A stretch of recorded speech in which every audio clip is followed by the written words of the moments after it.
Meditation. Its Theory and Practice, Part 1. Chapter 1. The Meaning and Method of Meditation.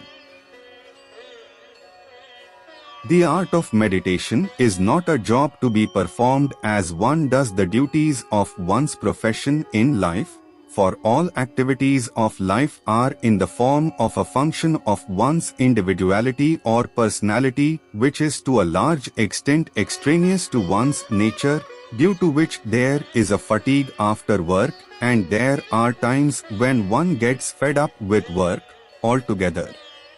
But meditation is not such a function, and it differs from activities with which man is usually familiar.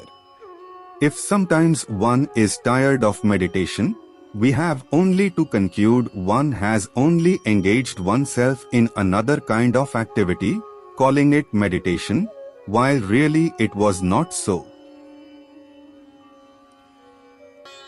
We have to make a careful distinction between one's being and the action that proceeds from one's being. What sometimes fatigues the person is the latter and not the former.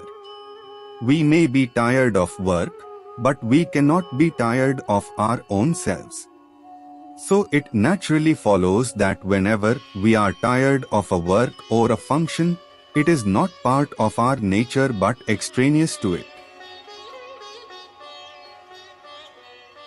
If meditation is also to become a work or a function of our being, it too would fall outside our nature, and one day we shall not only be tired of it but also be sick of it, since it would impose itself as a foreign element upon our being or nature, and it is the character of essential being to cast out every foreign body by various methods.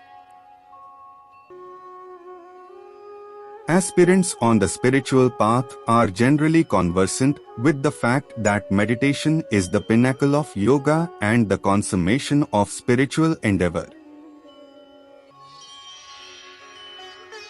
But it is only a very few that really gain access into the centrality of its meaning, and mostly its essentiality is missed in a confusion that is usually made by equating it with a kind of work or activity of the mind, which is precisely the reason why most people find it difficult to sit long in meditation and are overcome either by sleep or a general weariness of the psychophysical system.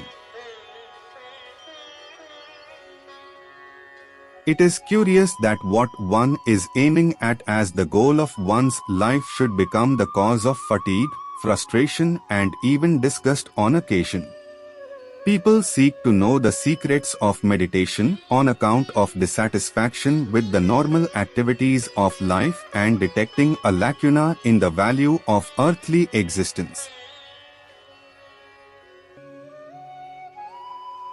And if even this remedy that is sought to fill this gap in life is to create a sense of another lacuna, shortcoming or dissatisfaction, and if there should be factors which can press one into a sense of enough even with meditation and make one turn to some other occupation as a diversion away from it, it has to be concluded that there is a serious defect in one's concept of meditation itself.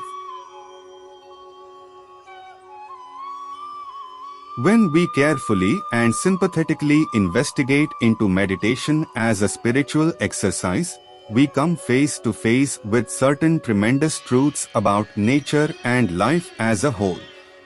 Before engaging oneself in any task, a clear idea of it is necessary, lest one should make a mess of what one is supposed to do. The question that is fundamental is, how does one know that meditation is the remedy for the shortcomings of life?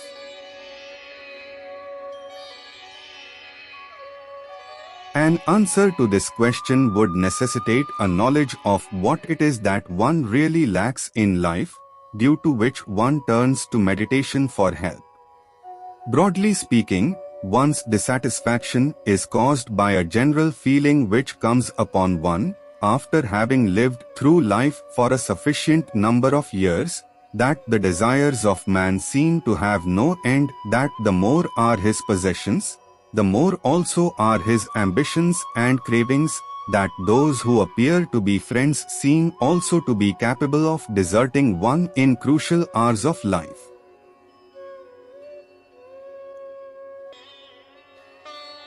That sense objects entangle one in mechanical complexities rather than give relief from tension, anxiety and want, that one's longing for happiness exceeds all finitudes of concept and can never be made good by anything that the world contains, on account of the limitation brought about by one thing excluding another and the capacity of one thing to include another in its structure.